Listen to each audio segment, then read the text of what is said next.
So unfortunately, I'm still about 2 months away from being able to ride a damn thing.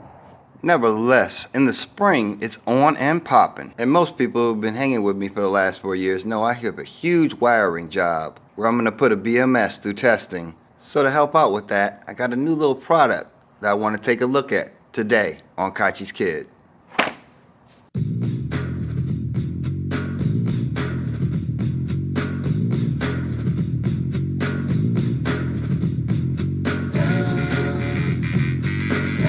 So ever since I've been alive, soldering two cables together has always been a two-hand job. One hand holding your heat up mechanism and the other hand holding the solder in place. That, folks, is until now. Or we're going to see if this is a bunch of hype. So just like in any common soldering kit, the tools that come with it would be your desoldering pump, your anti-static tweezers, and of course your soldering wire, which is going to sit on this spindle and be connected to the back of your gun. And you're going to feed your wire through this hole right here.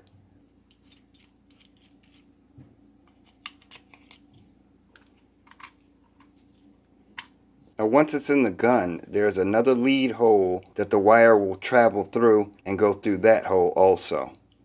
This mechanism, if you loosen, will loosen this tube so you can take this all the way out. That way, if you feed your cable through, you'll know it's going into this tube all the way through. And that's how I got mine through. So with it plugged up, all we have to do is turn it on. You can see your on-off switch here with your power levels. So we're going to turn it on. So we're going to leave it about midway. And now we'll just wait 2 minutes for it to heat up. So for our purposes, it seems to be hot enough. And you can tell that by the smoke. So for our experiment here, we're going to see if we can go ahead and solder some 12 gauge together. I have my helping hands helping, so I don't use my hands but one hand at all on this.